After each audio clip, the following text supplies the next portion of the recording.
Bukti fosil manusia peradaban awal. Replika dari sangiran 17 Homo erectus tengkorak dari Indonesia menunjukkan wajah tumpul ke kubah sudut ditentukan oleh pas tulang di alis.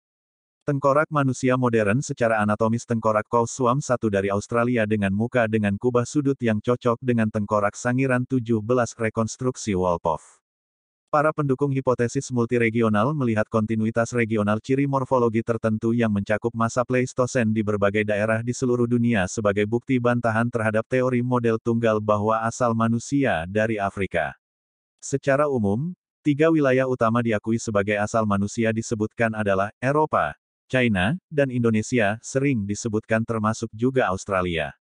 Fosil tengkorak di Indonesia, Australia. Ton menyatakan bahwa untuk klet morfologi ada kontinuitas regional di Indonesia dan Australia, berdasar urutan tertua dikatakannya bahwa fosil paling awal adalah berasal dari Sangiran, Jawa, yang dapat ditelusuri di Desa Ngandong dan juga baru-baru ini ditemukan bukti prasejarah di aborigin Australia. Pada tahun 1991, Andrew Kramer menguji 17 fitur klet morfologi yang diusulkan. Ia menemukan bahwa, pluralitas 8 dari 17 fitur non-metrik menghubungkan Sangiran ke Australia, dan bahwa, sugestif kontinuitas morfologi, yang menyiratkan adanya kontinum genetik di Australasia dengan umur setidaknya 1 juta tahun, tetapi Colin Groves mengkritik metodologi Kramer, menunjukkan bahwa polaritas karakter tidak diuji dan penelitian ini apakah benar-benar meyakinkan. Dr. Philip Hapgood berpendapat bahwa menemukan karakter unik untuk wilayah Australasia oleh Ton dikatakan adalah plesiomorfik. Jelas bahwa semua karakter yang diusulkan, menjadi, fitur klet, menghubungkan materi Homo erectus Indonesia dengan tengkorak aborigin Australia. Fitur fosil tengkorak karakter ini hadir pada Homo erectus dan Homo sapiens dan fosil tengkorak kuno pada umumnya. Banyak juga umumnya ditemukan pada tengkorak dan rahang Homo sapiens anatomis modern dari lokasi geografis lainnya, yang sangat lazim pada bahan kerangka Mesolitik dari Afrika Utara. Petik 2. Namun, terlepas dari kritik ini Hapgood, 2003, memungkinkan untuk kelangsungan daerah terbatas di Indonesia dan Australia, mengakui 4 fitur plesiomorfik yang tidak muncul di sebuah kombinasi unik dari fosil di wilayah lain, tulang frontal sagitali datar, dengan posisi posterior luasnya minimum frontal, prognatisme wajah besar, dan tuberositas zigomaksilari. Kombinasi ini, Hapgood mengatakan tentang hal itu, sebagai fosil, Australianes. Wolpoff, awalnya skeptis klaim Ton, dan menjadi yakin ketika merekonstruksi fosil sangiran 17 Homo erectus tengkorak dari Indonesia, ketika ia terkejut bahwa wajah tengkorak dengan ciri tempurung sudut cocok dengan fosil tengkorak manusia modern yang dari Australia Kousuam 1. Durban, 2007, menyatakan berbeda bahwa, fitur dikutip sebagai menunjukkan kontinuitas antara sangiran 17 dan sampel Kousuam menghilang dalam era baru, dengan rekonstruksi ortognatik. Baba dan timnya berpendapat, dalam penelitian baru-baru ini tentang fosil tengkorak wajah sangiran 17 menyimpulkan, kesinambungan fosil tengkorak wajah sangiran dengan fosil tengkorak di Australasia jauh lebih jelas daripada Ton dan Wolpoff.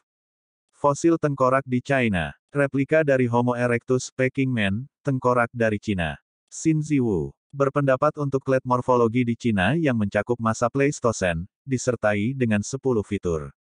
Urutan dikatakan dimulai dari Lantian dan Peking Man, ditelusuri sampai ke Dali, dari spesimen Pleistosen akhir, misalnya Liu Jiang, temuan fosil di Cina baru-baru ini. Hapgood pada tahun 1992 mengkritik daftar Wu, menunjukkan bahwa sebagian besar dari 10 fitur dalam kombinasi muncul secara teratur di fosil di luar Cina. Meskipun diketahui bahwa ada 3 dikombinasikan, tidak depresi hidung akar, tidak memproyeksikan berorientasi tegak lurus tulang hidung dan kerataan wajah yang unik untuk wilayah Cina dalam catatan fosil dan dapat menjadi bukti bagi kelangsungan daerah terbatas. Namun, menurut Chris Stringer, studi Hapgood tidak termasuk cukup sampel fosil untuk membuktikan berasal dari Afrika Utara. Banyak yang menunjukkan kombinasi kecil ia dianggap mewakili wilayah tertentu ke Cina. Perbandingan manusia modern kiri, dan Neandertal kanan tengkorak. Bukti genetik manusia Nusantara. Diagram pohon mitokondria DNA manusia. Siti Hawa mitokondria, menunjukkan bahwa garis keturunan mitokondria manusia menyatu di Afrika. Neandertal Metedena. Veldover dan Vindija Cave berdasarkan penelitian menyatakan bahwa DNA mitokondria, metedena, Neandertal secara substansial berbeda urutan dari metedena manusia modern.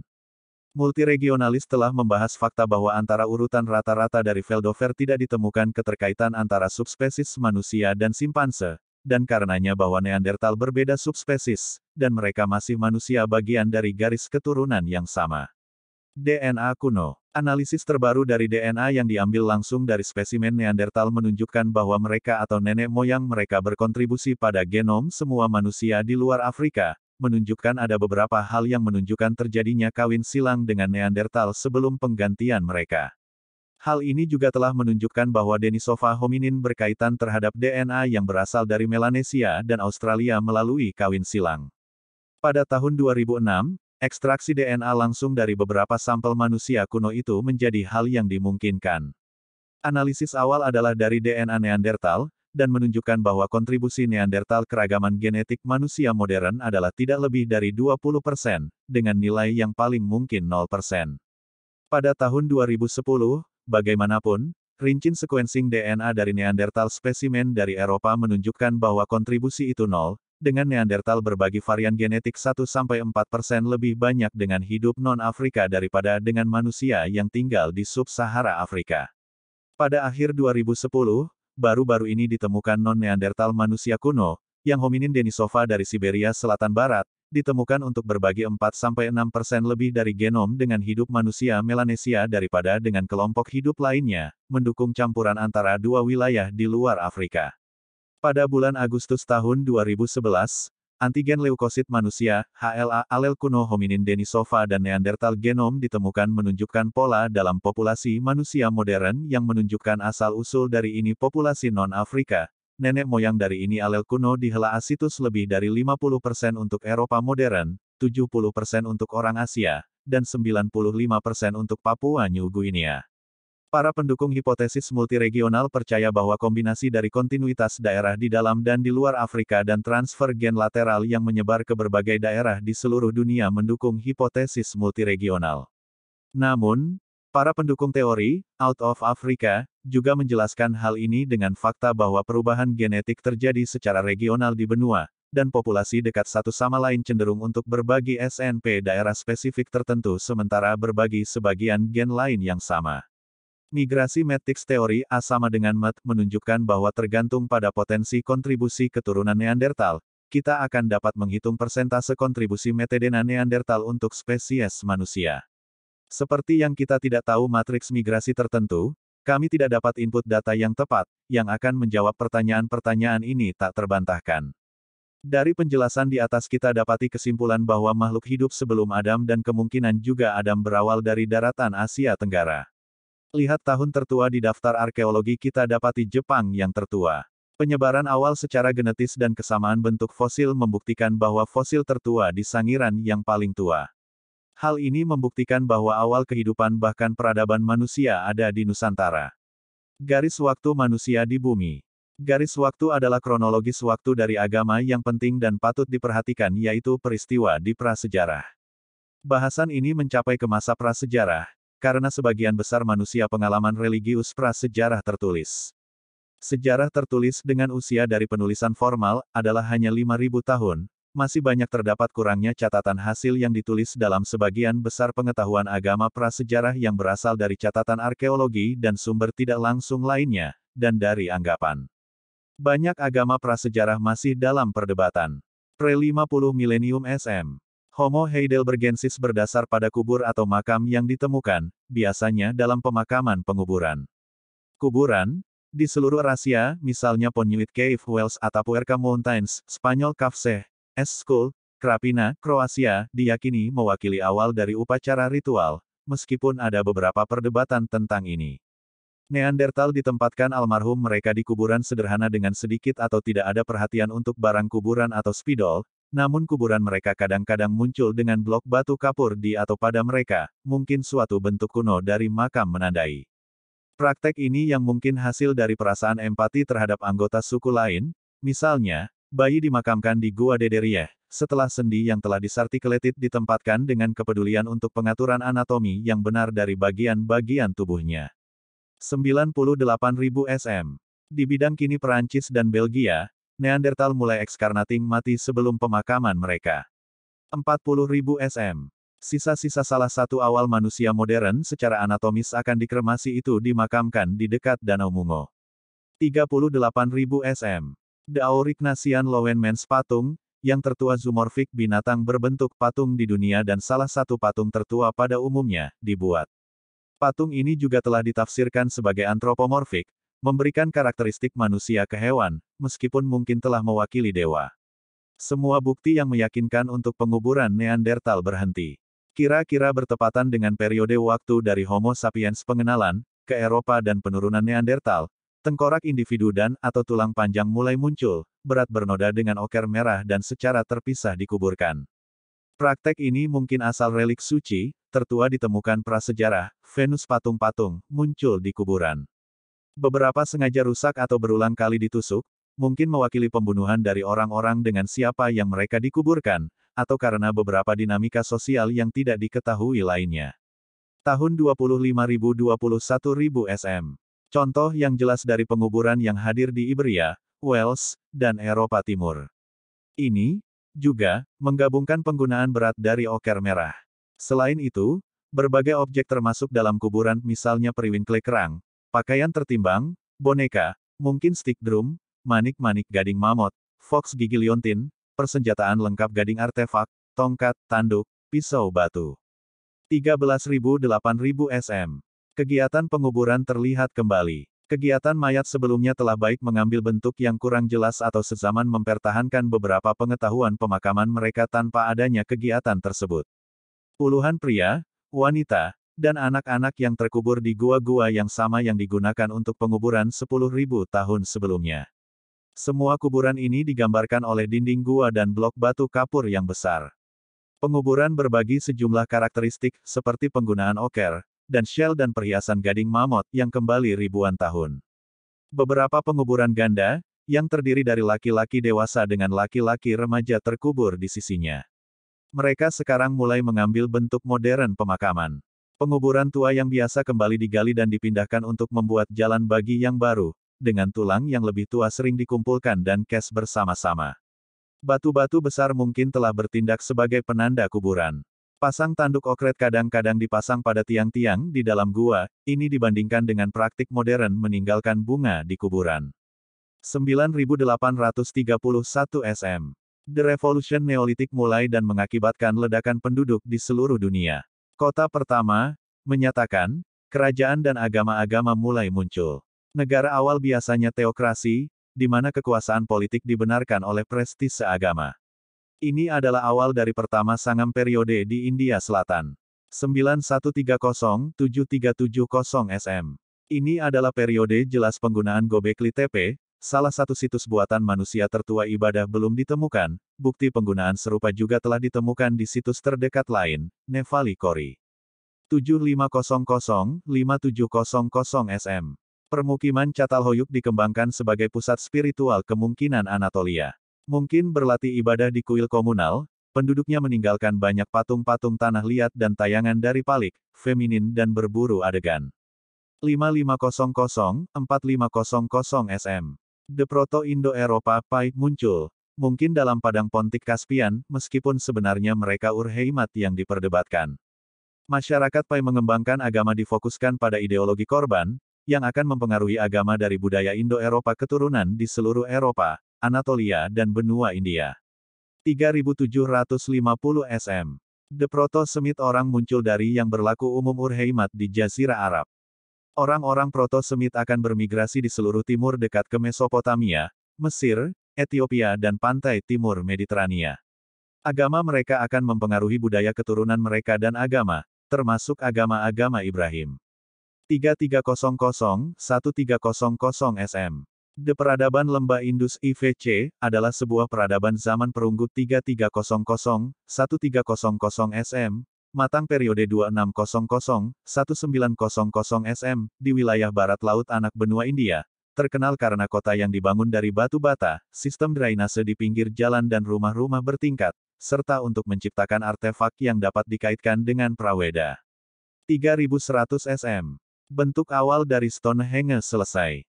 Bang dan parit melingkar kandang, sekitar 110 meter 360 kaki, di seluruh, mungkin telah selesai dengan lingkaran kayu. 3100-2900 sm. New Grange, 250.000 ton 226,7962 ton. Bagian makam selaras dengan titik balik matahari musim dingin di Irlandia, dibangun.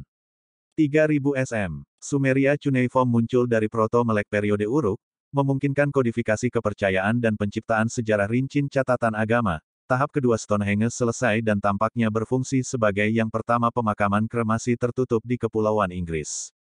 2635-2610 sm. Tertua Mesir piramida ditugaskan oleh Fir'aun Djoser. 2600 sm. Stonehenge mulai mengambil bentuk tahap akhir. Tulisan kayu diganti dengan Blue Stone. Ini mulai mengambil setup semakin kompleks termasuk altar, sebuah portal, batu stasiun, dan menunjukkan pertimbangan surya keberpihakan. 2560 sm. Ini waktu perkiraan diterima sebagai penyelesaian Great Pyramid of Giza, yang tertua piramida dari Giza Plateau. 2494-2345 sm. Yang pertama dari teks-teks agama tertua yang masih hidup, yang teks piramida, terdiri di Mesir kuno. 2200 sm. Minoan peradaban dikembangkan di Krete. Warga menyembah berbagai dewi. 2150-2000 sm. Versi yang masih hidup paling awal dari Sumeria Epic of Gilgamesh, originally berjudul Dia yang Saudip, Sanak Baimuru, atau melampaui semua kings lainnya, Sutur Elisari. Tahun 2000 sampai tahun 1850 sm.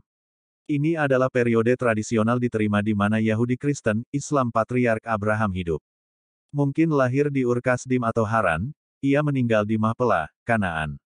Tahun 1700 sampai tahun 1100 sm. Yang tertua dari Hindu Veda Kitab Suci, yang Rig Veda terdiri. 1600 sm.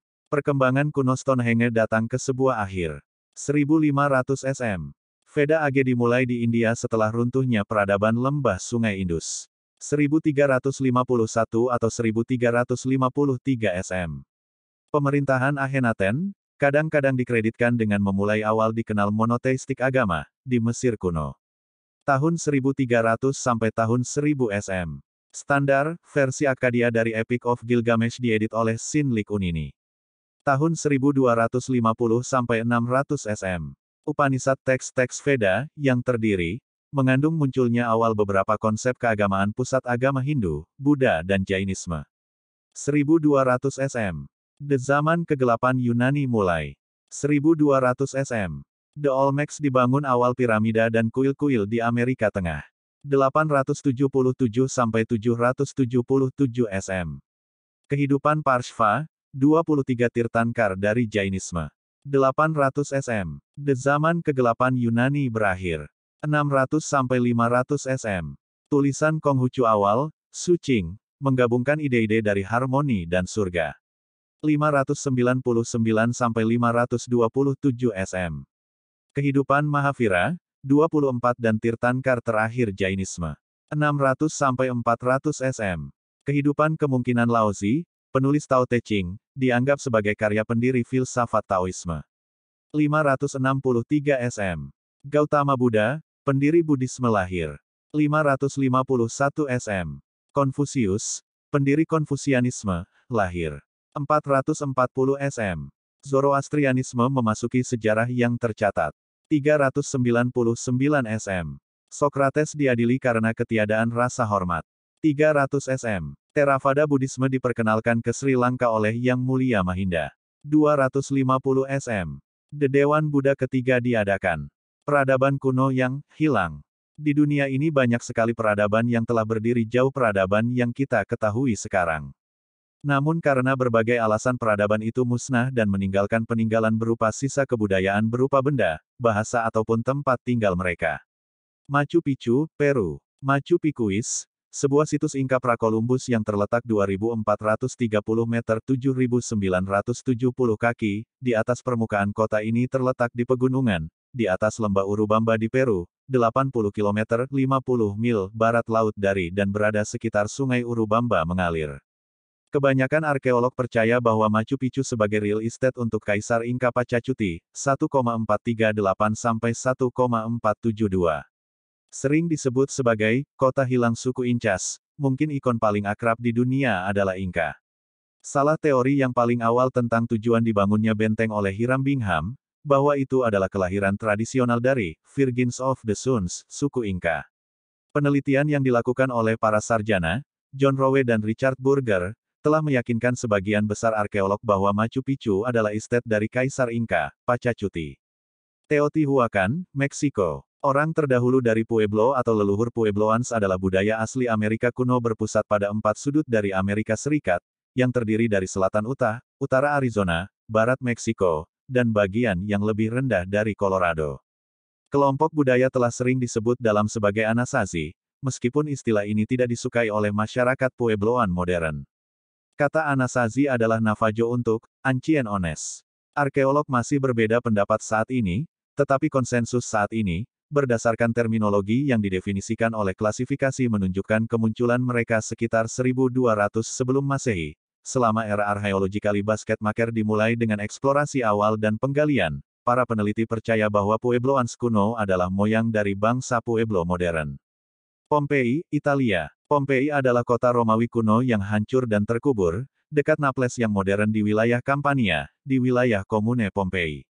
Seiring dengan Herculaneum, Pompei hancur dan sepenuhnya selama bencana letusan gunung berapi panjang Gunung Vesuvius selama rentang 2 hari di 79 Masehi.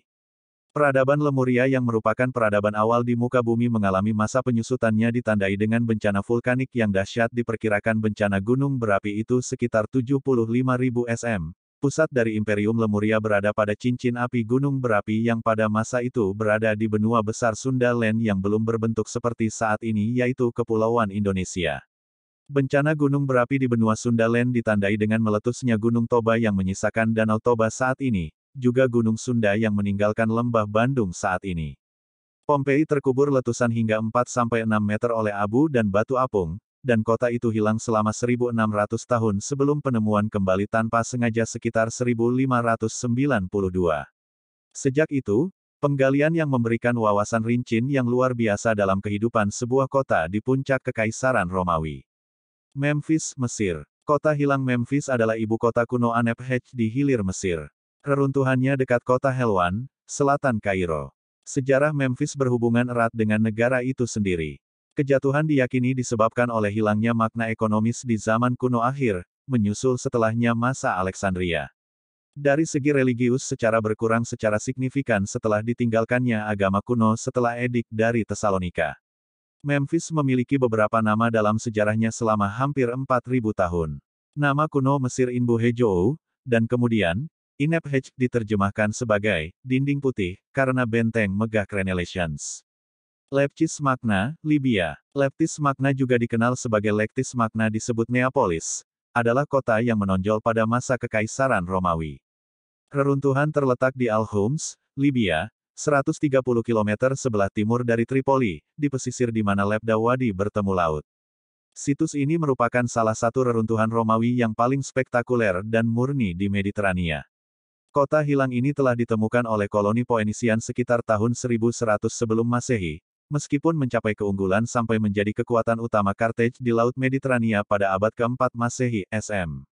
Kota ini tetap menjadi bagian dari wilayah kekuasaan Carthage sampai akhir Perang Punik di 146 SM dan kemudian menjadi bagian dari Republik Romawi, meskipun dari sekitar 200 SM dan seterusnya, kota itu untuk maksud dan tujuan kota mandiri. Adam adalah tokoh dari kitab Kejadian yang juga disebutkan dalam Perjanjian Baru, buku Deuterokanonika, juga dalam Quran, Kitab Mormon, dan Kitab Iqan. Menurut mitos penciptaan dari agama-agama Ibrahim, ia adalah manusia pertama. Dalam narasi penciptaan Kejadian, ia diciptakan oleh Allah. Gereja-gereja Kristen berbeda pada pandangan bagaimana mereka melihat perilaku berikutnya tentang Adam yang tidak mematuhi Allah, sering disebut kejatuhan manusia, dan konsekuensinya berakibat pada seluruh umat manusia. Ajaran-ajaran Kristen dan Yahudi berpandangan Adam dan Hawa, wanita pertama, yang bertanggung jawab penyebab jatuhnya manusia ke bumi, meskipun Islam mengajarkan bahwa keduanya sama-sama bertanggung jawab. Selain itu, Islam menyatakan bahwa Adam akhirnya diampuni, sementara Kristen menyatakan bahwa penebusan hanya terjadi kemudian melalui pengorbanan Yesus. Keturunan Adam mendirikan peradaban Lemuria. Berkembangnya manusia di bumi melalui beberapa tahap yang akhirnya mendirikan peradaban kuno yang dibentuk anak-anak Adam. Keturunan Adam sebagian besar sejarahnya hampir tidak bisa ditelusuri. Bumi tenggelam hingga ke level paling rendah dan ketika itu kesadaran spiritual padam. Adam dan Hawa hidup di muka bumi dengan berbagai perkembangan yang kurang maju. Ketika Cain, Kabil, membunuh Habel, keturunan Adam yang saling membunuh, dia diusir untuk mencari istri dari keturunan lain. Cain pergi ke daratan Lemuria untuk menemukan pasangan. Adam dan Hawa bukan makhluk pertama di bumi, mereka memiliki tetangga meskipun jauh. Misteri yang melahirkan keturunan Cain dan berkembang di Lemuria, keturunan yang kehilangan moral dan spiritual hingga Tuhan memberikan bencana besar. Beberapa sejarawan memiliki anggapan berbeda dalam konsep penerjemahan Adam dan Hawa sebagai manusia yang pertama kali diciptakan Tuhan. Adam lebih berkaitan dengan roh yang pertama kali diciptakan, kemudian mereka ditemani oleh banyak pasangan, yang juga hidup di planet bumi. Logikanya, ketika Cain diusir dari lingkaran Adam, bagaimana dia bisa mendapatkan pasangan? Yang menjadi pertanyaan, apakah fisik pasangannya sama seperti Hawa? Keturunan Adam berasal dari Pulau Borneo. Kisah perjalanan Zulkarnain di surat Al-Kahfi disebutkan sebagai, Atba Asababan, dapat diartikan secara sederhana sebagai perjalanan menelusuri sebab atau asal-usul. Selain berjalan ke wilayah yang disebut, di antara dua ngarai, yang dikenal dengan kisah Yajuj-Majujnya, Zulkarnain juga menelusuri dua sebab lainnya, yaitu ke lokasi tempat terbenam dan tempat terbit matahari. Di manakah letak dua wilayah tersebut?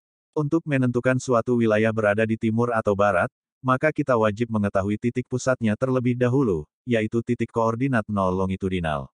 Selama ini koordinat 0 longitudinal ditetapkan hanya berdasarkan kesepakatan yaitu di Greenwich. Tidak seperti koordinat latitude yang dengan mudah diketahui titik nolnya di garis khatulistiwa sesuai garis edar matahari, maka titik 0 longitudinal selama ini hanya berupa garis khayali. Namun Quran secara jelas menyebutkan ciri-ciri lokasi titik 0 tersebut, sebagai berikut. Pohon zaitun yang tumbuh tidak di timur dan tidak pula di barat, yang minyaknya hampir-hampir menerangi walau tak disentuh api. Qs An-Nur 35. Tidak di timur tidak di barat sama dengan titik 0 longitudinal.